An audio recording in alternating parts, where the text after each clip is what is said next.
আমি দেখেছি থাইল্যান্ডে গিয়েছে, চায়না গিয়েছে অফিসের কাজে, ওখানে হালাল রেস্টুরেন্টগুলো খোঁজে, কারণ মুসলিম, তার হালাল খাইতে হবে। তো সে ওয়াইন খায় না, পর্ক খায় না, কারণ ইসলামে এটা হারাম। আবার অনেক হিন্দু কর্মচারী, সে আবার গরুর গোশত খায় না, কারণ কি তার ধর্মে ওইটা হারাম। কিন্তু এই মুসলিম কর্মচারী, হিন্দু কর্মচারী দুইজনের নির্বিশেষে মাশাআল্লাহ ঘুষ খায়। এরকম হয় না? দেখেন, মুসলিম ওয়াইন খায় না, পর্ক খায় না, তার ধর্মে হারাম। আমার হিন্দু ভাই গরুর গোশ খায় না, এটা তার ধর্মে হারাম। কিন্তু ঘুষ আবার দুই ধর্মে হালাল নাকি? হ্যাঁ, হালাল।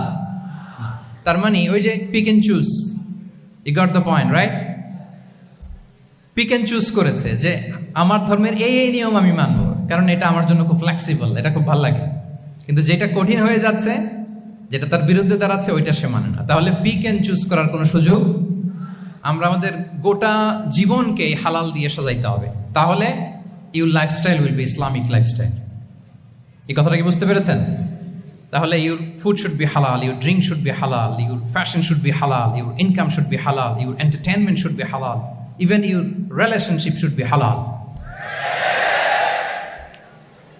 ব্যাপার কি? এটার এত আওয়াজ বেড়ে গেল।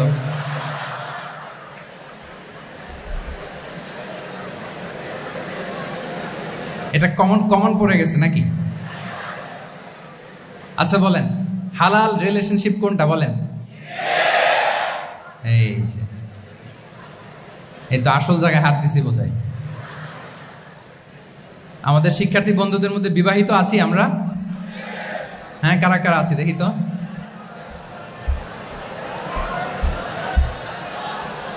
দেখি দেখি, মাশাআল্লাহ মাশাআল্লাহ, ঠিক আছে ঠিক আছে। আমাদের বোনরা উপরে আছেন, মাশাআল্লাহ, অনেকে হাত তুলেছেন, আলহামদুলিল্লাহ।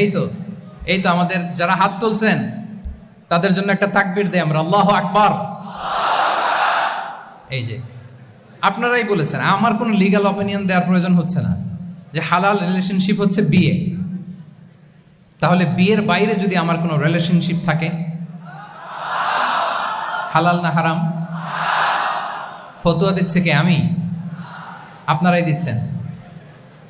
বলেন, বিবাহ পরবর্তী কোনো যদি এক্সট্রা ম্যারিটাল রিলেশনশিপ থাকে, এটা ইসলামে হালাল না হারাম?